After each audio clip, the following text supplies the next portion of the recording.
Chapter 33.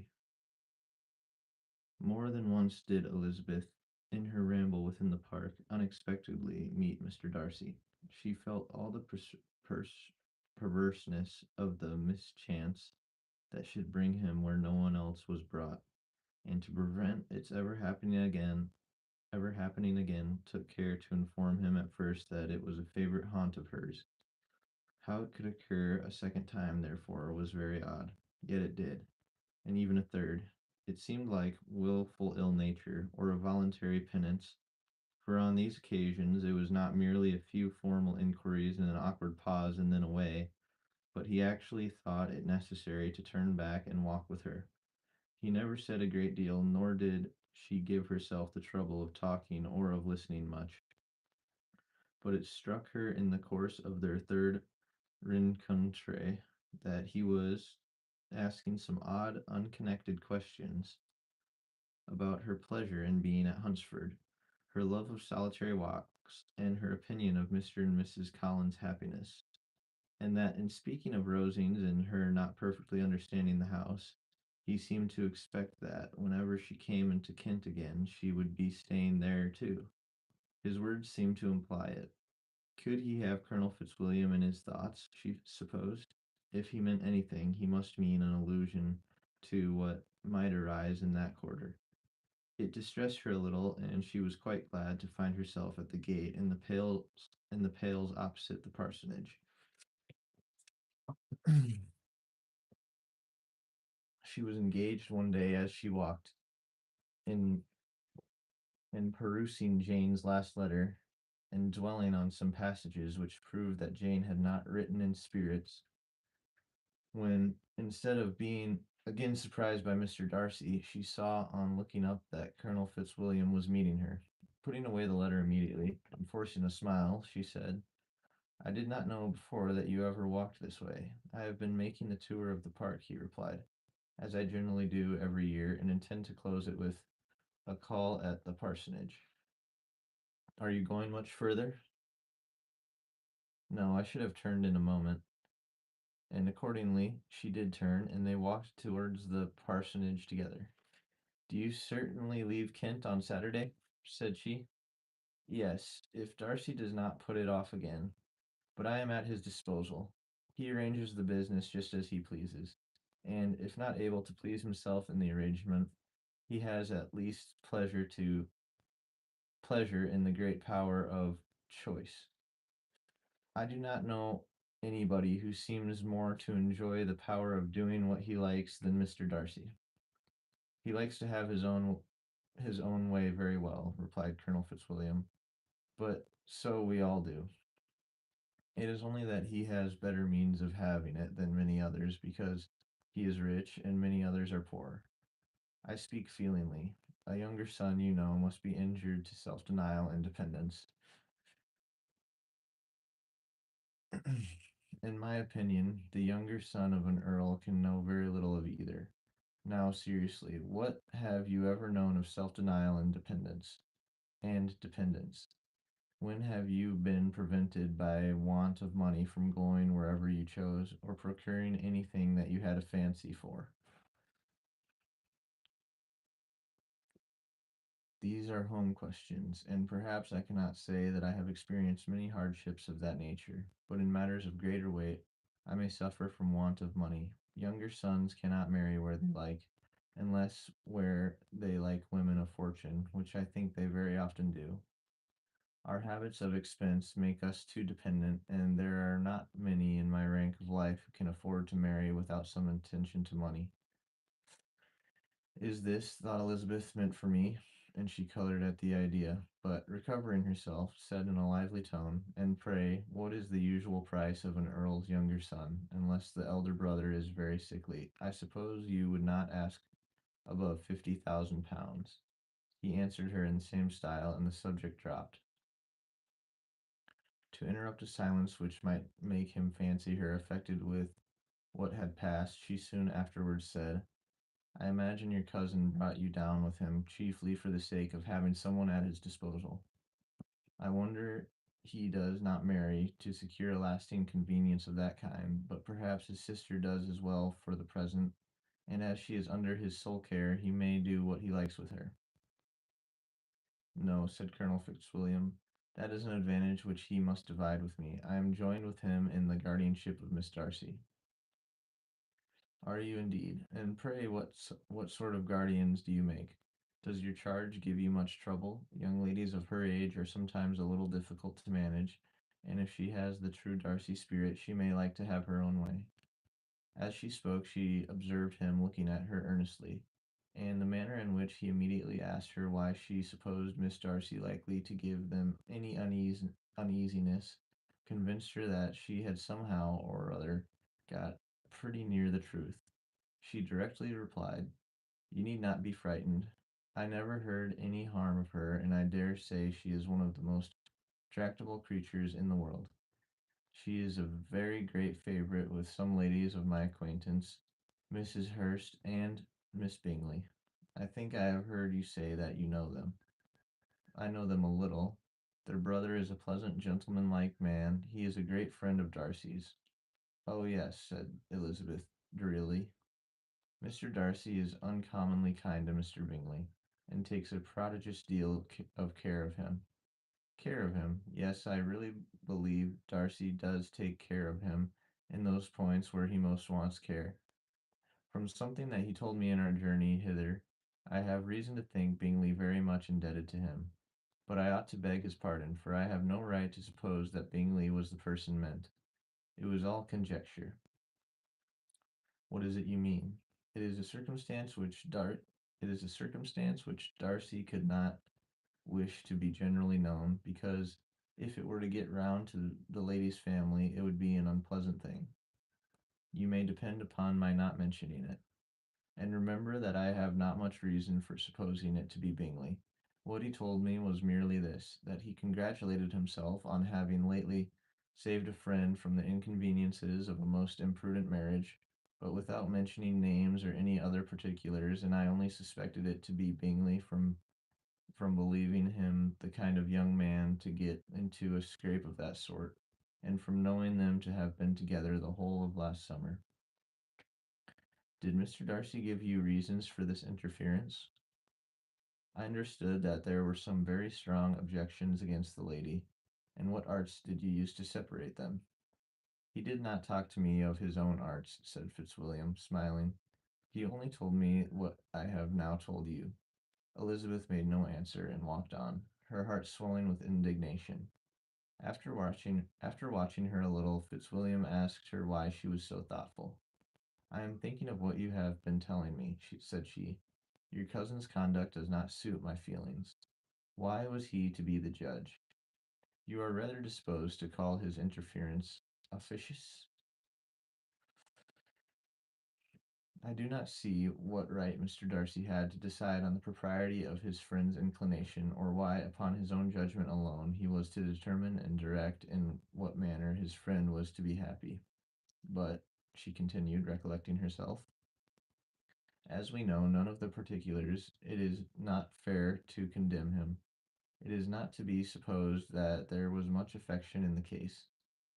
"That is not an unnatural surmise," said Fitzwilliam, "but it is a lessening of the honor of my cousin's triumph very sadly." This was spoken jestingly, but it appeared to her so just a picture of Mr. Darcy that she would not trust herself with an answer, and therefore, abruptly changing the conversation, talked on indifferent matters until they reached the parsonage. There, shut into her own room, as soon as their visitor left them, she could think without interruption of all that she had heard. It was not to be supposed that any other people could be meant than those with whom she was connected. There could not exist in the world two men over whom Mr. Darcy could have such boundless influence. That he had been concerned in the measures taken to separate Bingley and Jane she had never doubted, but she had always attributed to Miss Bingley the principal design and arrangement of them. If his own vanity, however, did not mislead him, he was the cause, his pride and caprice were the cause, of all that Jane had suffered, and still continued to suffer. He had ruined for a while every hope of happiness for the most affectionate, generous heart in the world, and no one could say how lasting an evil he might have inflicted. There were some very strong objections against the lady, were Colonel Fitzwilliam's words, and those strong objections probably were her having one uncle who was a country attorney, and another who was in business in London. To Jane herself, she exclaimed, there could be no possibility of objection. All loveliness and goodness as she is, her understanding excellent, her mind improved, and her manners captivating. Neither could be anything neither could anything be urged against my father, who, though with some peculiarities, has abilities Mr. Darcy himself need not disdain, and respectability which he will probably never reach. When she thought of her mother, her confidence gave way a little, but she would not allow that any objections there had material weight with Mr. Darcy, whose pride, she was convinced, would receive a deeper wound from the want of importance in his friends' connections, than from their want of sense, and she was quite decided at last that he had been partly governed by this worst kind of pride, and partly by the wish of retaining Mr. Bingley for his sister. The agitation and tears which this subject occasioned brought on a headache, and it grew so much worse towards the evening that, added to her unwillingness to see Mr. Darcy, it determined her not to attend her cousins to Rosings, where they were engaged to drink tea. Mrs. Collins, seeing that she was really unwell, did not press her to go, and, as much as possible, prevented her husband from pressing her. But Mr. Collins could not conceal his apprehension of Lady Catherine's being rather displeased by her staying at home. All right, chapter 34, Pride and Prejudice.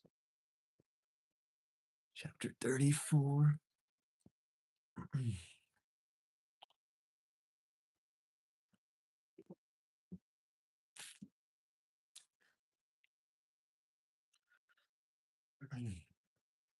Chapter 34. Let me get this.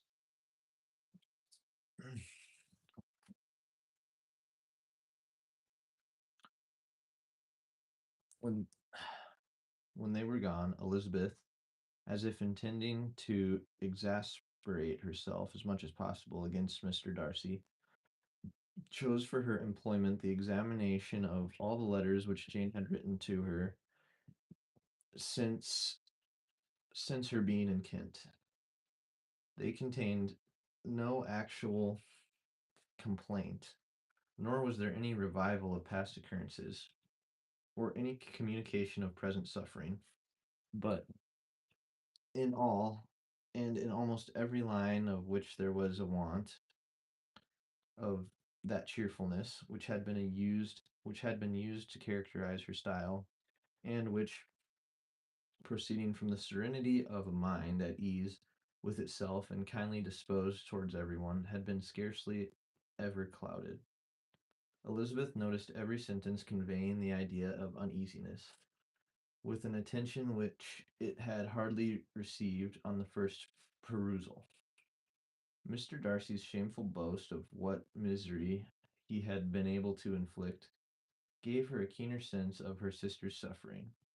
It was some consolation to think that his visit to Rosings was to end on the day after the next, and a still greater that in less than a fortnight she should herself be with Jane again, and enabled to contribute to the recovery of her spirits by all that affection could do. She could not think of Darcy's leaving Kent without remembering that his cousin was to go with him, but Colonel Fitzwilliam had made it clear that he had no intentions at all, and agreeable as he was, she did not mean to be unhappy about him. While settling this point, she was suddenly roused by the sound of the doorbell, and her spirits were a little fluttered by the idea of its being Colonel Fitzwilliam himself, who had once before called late in the evening, and might now come to inquire particularly after her. But this idea was soon banished, and her spirits were very differently affected, when, to her utter amazement, she saw Mr. Darcy walk into the room. In a hurried manner, he immediately began an inquiry after her health, imputing his visit to wish of hearing that she were better. She answered him with cold civility. He sat down for a few moments, and then getting up, walked about the room. Elizabeth was surprised, but said not a word.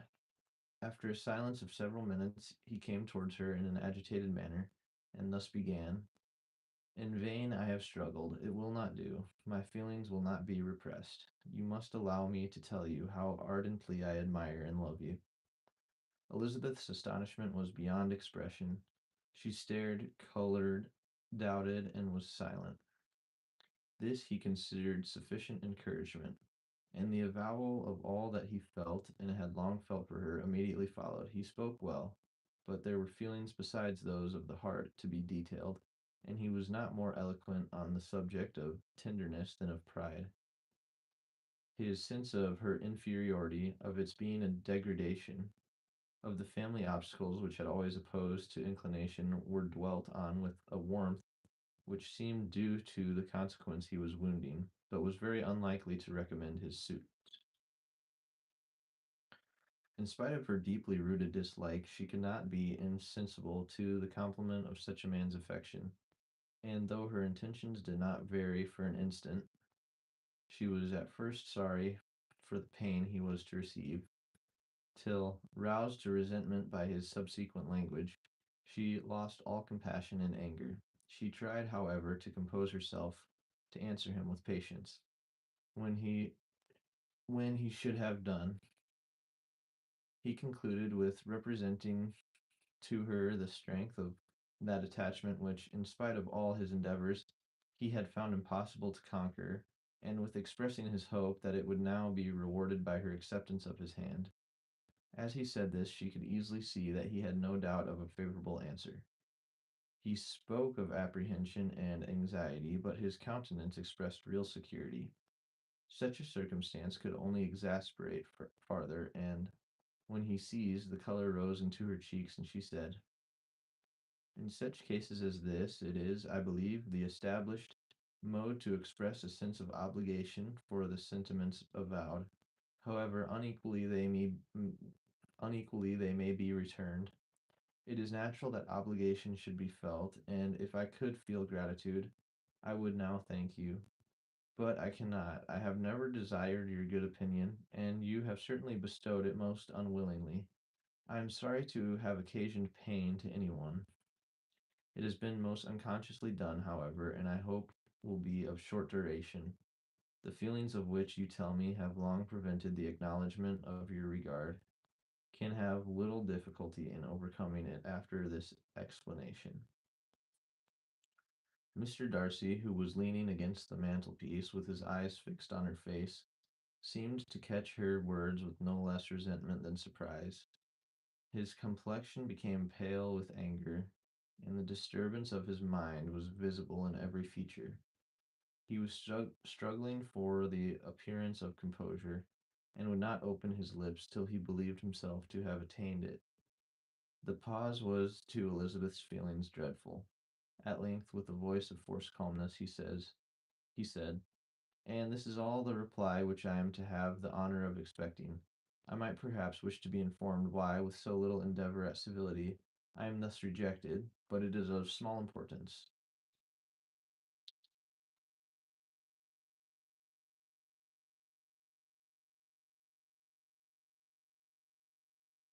But it is of small importance.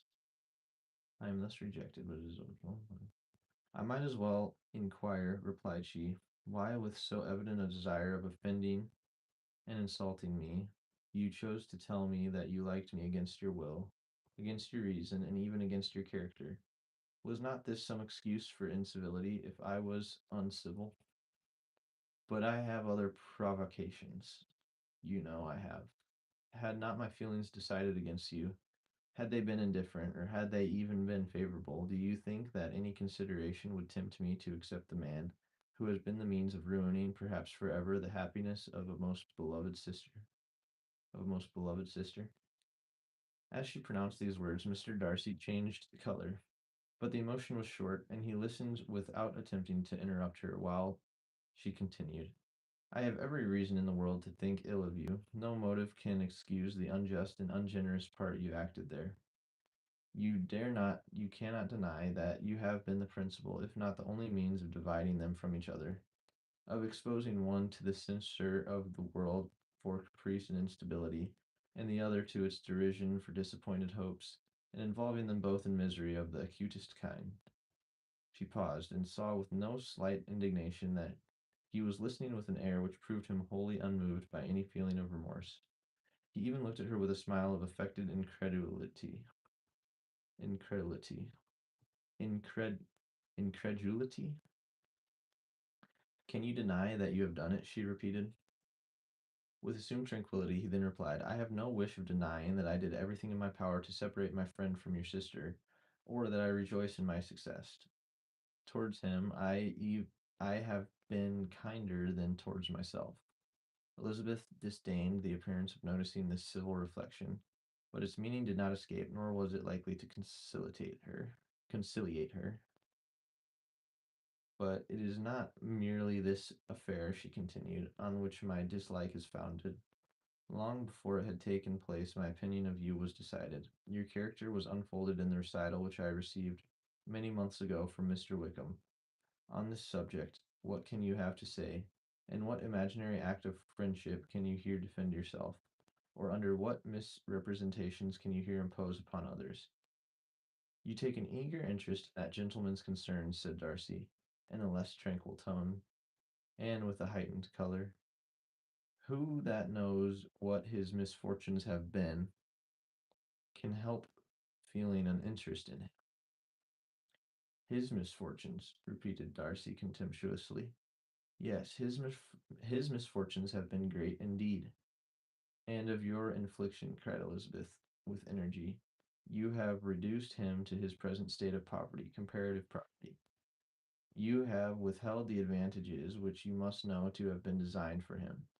You have deprived the best years of that independence which was no less his due than his desert. You have done all this, and yet you can treat the mention of his misfortune with contempt and ridicule. And this, cried Darcy, as he walked with quick steps across the room, is your opinion of me? This is the estimation in which you hold me? This is your opinion, with quick steps across the room, cried Darcy, is your opinion of me? This is the estimation in which you hold me?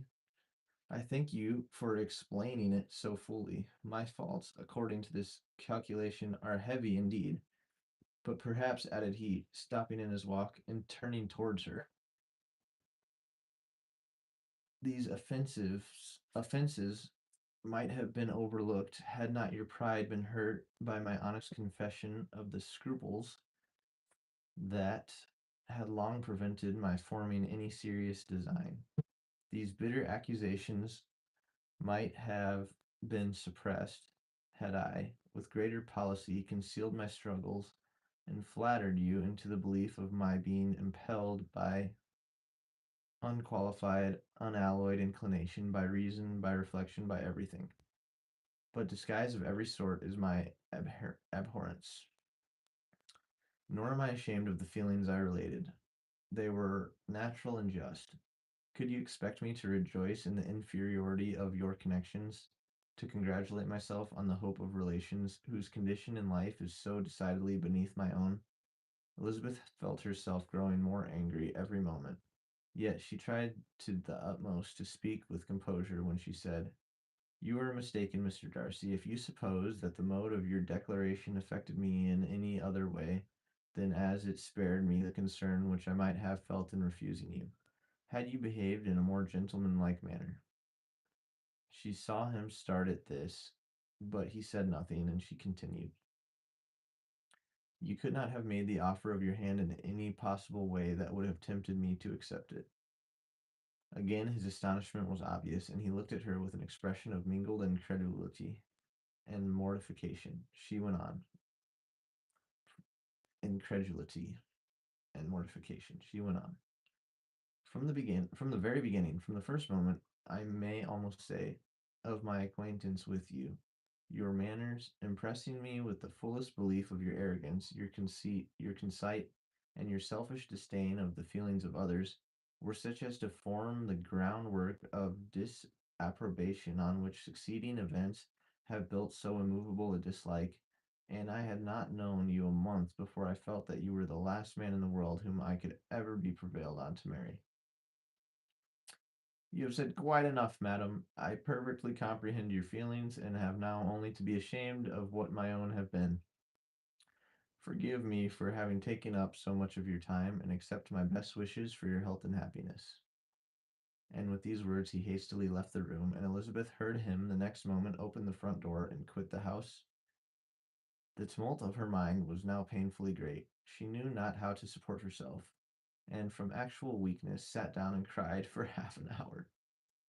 Her astonishment, as she reflected on what had passed, was increased by every review of it, that she should receive an offer of marriage from Mr. Darcy, that he should have been in love with her for so many months, so much in love as to wish to marry her in spite of all the objections which had made him prevent his friends marrying her sister, and which must appear at least with equal force in his own case, was almost incredible. It was gratifying to have inspired unconsciously so strong an affection, but his pride, his abominable pride, his abominable pride, his shameless avowal of what he had done with respect to Jane, his unpardonable assurance in acknowledging, though he could not justify it, an unfeeling manner in which he had mentioned Mr. Wickham, his cruelty towards whom he had not attempted to deny, soon overcame the pity which the consideration of his attachment had for a moment excited. She continued in very agitated reflections till the sound of Lady Catherine's carriage made her feel how unequal she was to encounter Charlotte's observation, and hurried her way to her room. The heck? Chapter 35. Elizabeth awoke the next morning to the same thoughts and meditations which had at length closed her eyes. She could not yet recover from the surprise of what had happened. It was impossible to think of anything else, and totally indisposed for employment, she resolved, soon after breakfast, to indulge herself in air and exercise. She was proceeding directly to her favorite walk, when the recollection of Mr. Darcy's sometimes coming there stopped her, and instead of entering the park, she turned up the lane which led farther from the turnpike road. The park paling was still the boundary on one side, and she soon passed one of the gates into the ground. After walking 2 or 3 times along that part of the lane, she was tempted, by the pleasantness of the morning, to stop at the gates and look into the park. The 5 weeks which she had now passed in Kent had made a great difference in the country, and every day was adding to the verdure of the early trees. She was on the point of continuing her walk, when she caught a glimpse of a gentleman within the sort of grove which edged the park. He was moving that way, and, fearful of its being Mr. Darcy, she was directly retreating. But the person who advanced was now near enough to see her, and stepping forward with eagerness, pronounced her name. She had turned away, but on hearing herself called, though in a voice which proved it to be Mr. Darcy, she moved again towards the gate. He had by that time reached it also, and, holding out a letter, which she instinctively took, said, with a look of haughty composure, "I have been walking in the grove some time in the hope of meeting you. Will you do me the honor of reading that later?" And then, with a slight bow, turned again into the plantation, and was soon out of sight.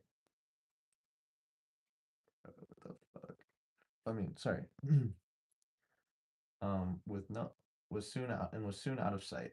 With no expectation of pleasure, but with the strongest curiosity, Elizabeth opened the letter, and, to her still increasing wonder, perceived an envelope containing 2 sheets of letter paper, written quite through, in a very close hand. The envelope itself was likewise full.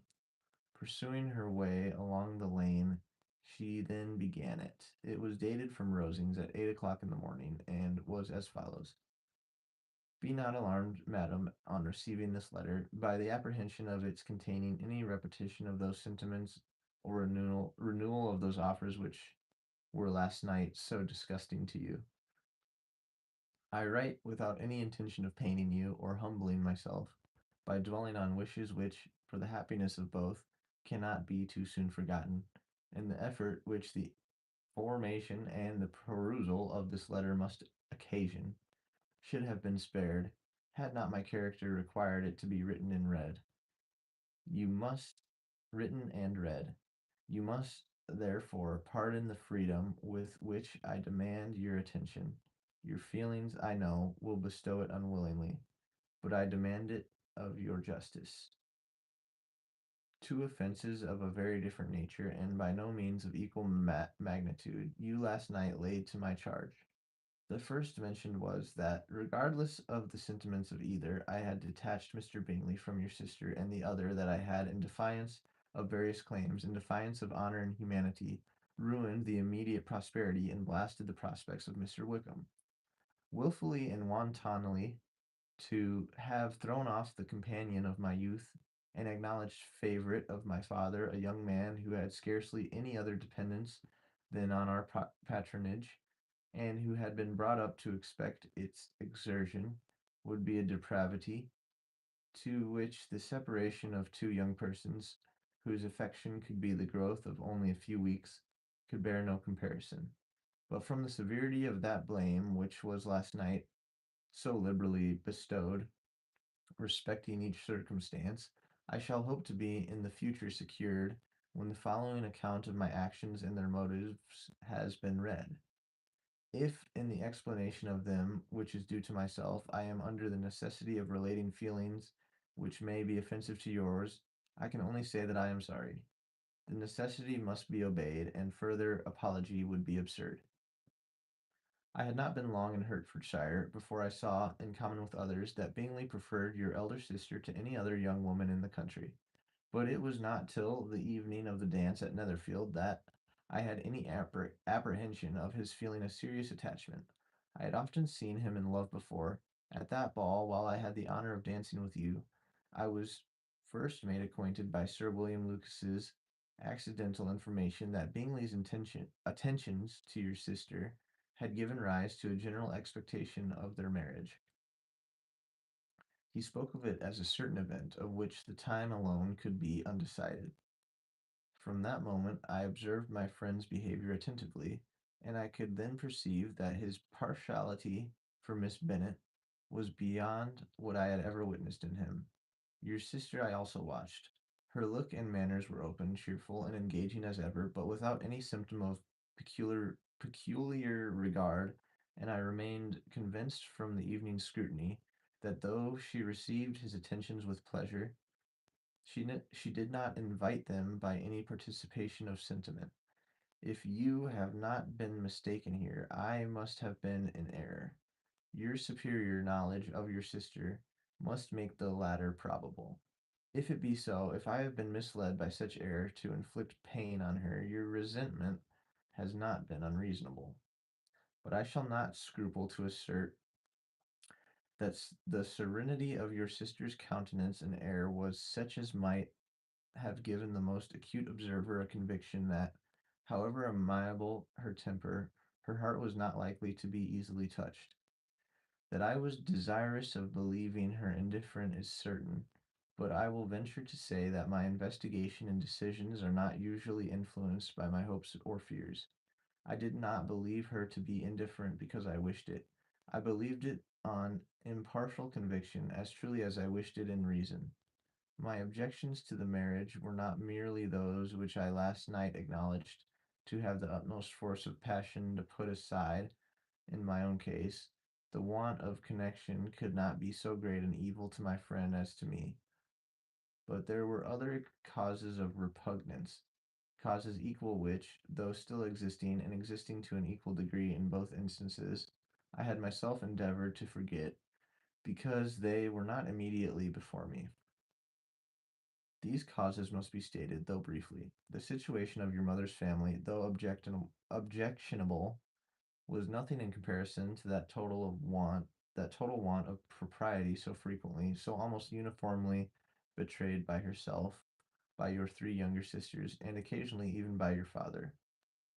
Pardon me, it pains me to offend you, but amidst your concern for the defects of your nearest relations and your displeasure at this representation of them, let it give you consolation to consider that to have conducted yourselves so as to avoid any share of the like censure, it is praise no less generally bestowed on you and your elder sister than it is honorable to the sense and disposition of both. I will only say farther that from what passed that evening, my opinion of all parties was confirmed, and every inducement heightened which could have led me before to preserve my friend from what I esteemed a most unhappy connection. He left Netherfield for London on the day following, as you, I am certain, remember, with the design of soon returning. The part which I acted is now to be explained. His sister's uneasiness had been equally excited with my own. Our coincidence of feeling was soon discovered, and alike sensible that no time was to be lost in detaching their brother. We shortly resolved on joining him directly in London. We accordingly went, and there I readily engaged in the office of pointing out to my friend the certain evils of such a choice.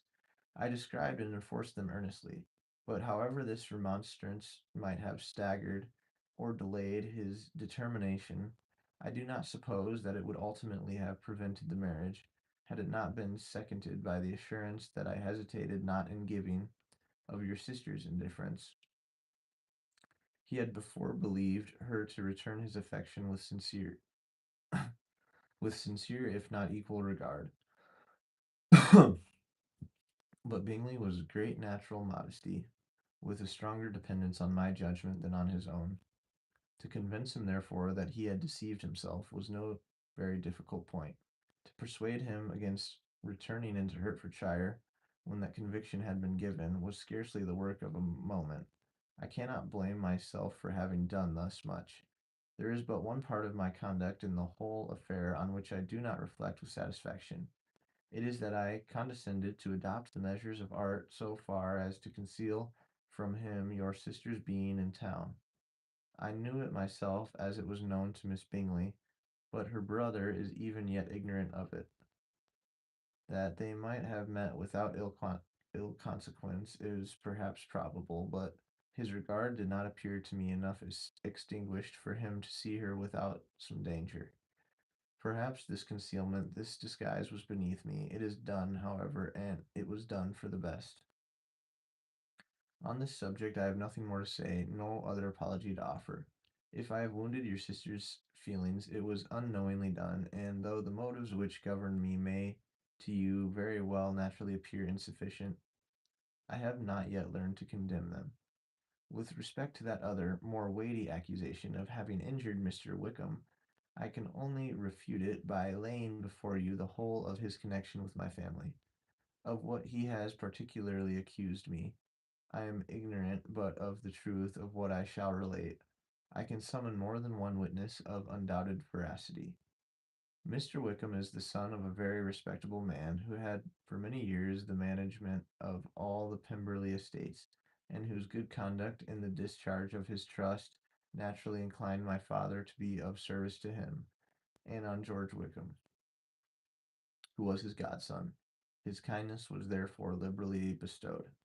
My father supported him at school and afterwards at Cambridge, most important assistance as his own father, always poor from the extravagance of his wife, would have been unable to give him a gentleman's education.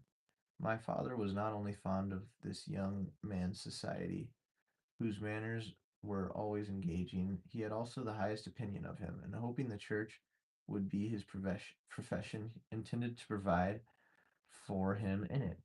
As for myself, it is many, many years since I first began to think of him in a very different manner. The vicious propensities, the want of principle, which he was careful to guard from the knowledge of his best friend, could not escape the observation of a young man of nearly the same age with himself, and who had opportunities of seeing him in unguarded moments, which Mr. Darcy could not have. Here again I shall give you pain, and to what degree you only can tell. But whatever may be the sentiments which Mr. Wickham has created a suspicion of their nature shall not prevent me from unfolding his real character. It adds even another motive. My excellent father died about 5 years ago, and his attachment to Mr. Wickham was to the last so steady that in his will he particularly recommended it to me to promote his advancement in the best manner that his profession might allow, and, if he took orders, desired that a valuable family living might be his as soon as it became vacant. There was also a legacy of £1,000. His own father did not long survive mine, and within half a year from these events, Mr. Wickham wrote to inform me that, having finally resolved against taking orders, he hoped I should not think it unreasonable for him to expect some more immediate pecuniary advantage, in lieu of the preferment by which he could not be benefited. He had some intention, he added, of studying law, and I must be aware that the interest of £1,000 would be a very insufficient support therein.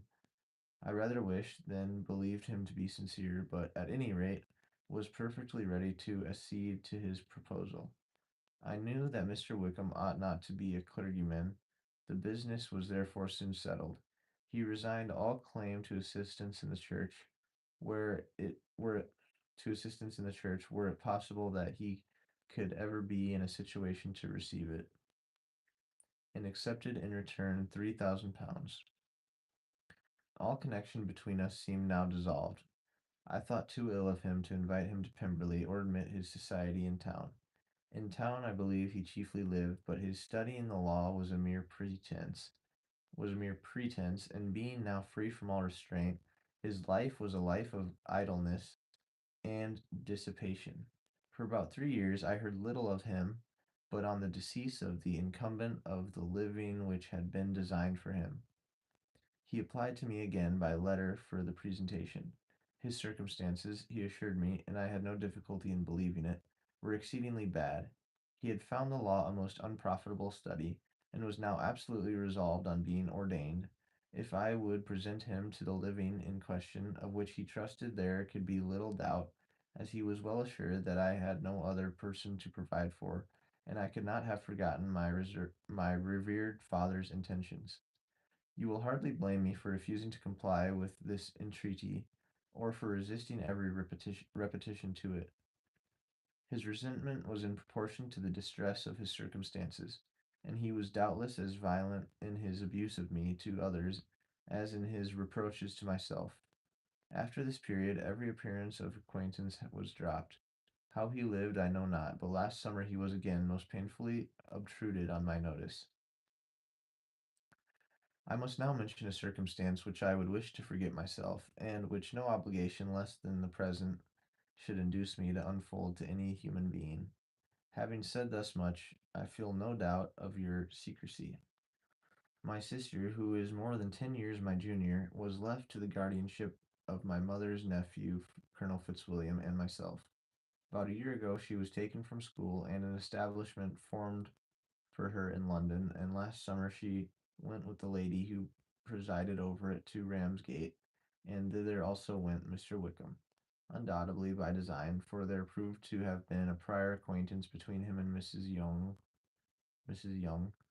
in whose character we were most unhappily deceived, and by her connivance and aid he so far recommended himself to Georgiana, whose affectionate heart retained a strong impression of, of his kindness to her as a child, that she was persuaded to believe herself in love, and to consent to an elopement.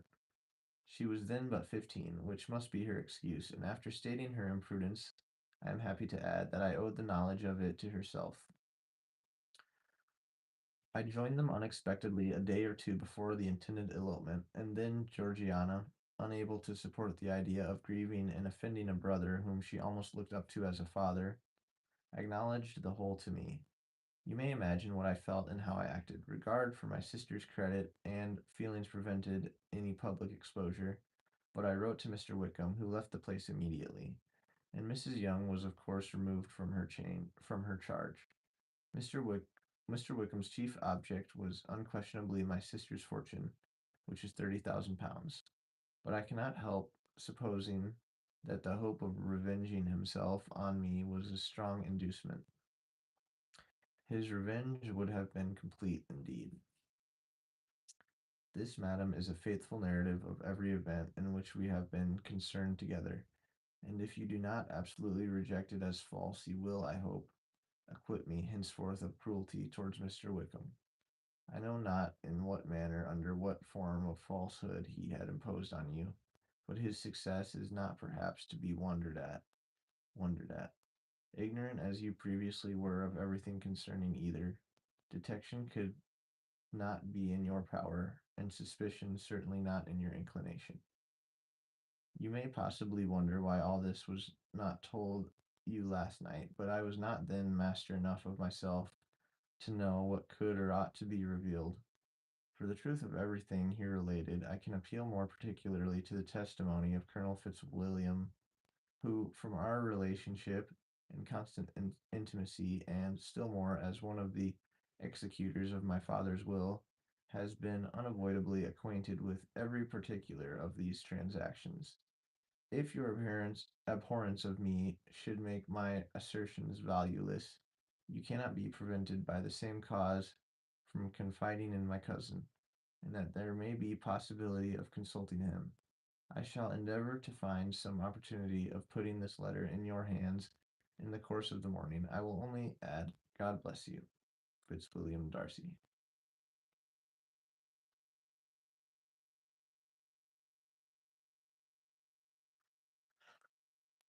Okay, I'm gonna stop there for tonight. But now she's reflecting on all of it, so it's gonna be chapters of explaining all that. Okay, okay. So yeah. All right, I'm gonna end this stream and then we'll continue chapter 36 next time and see what she thinks about all of that and what it all means because that was a lot. Okay.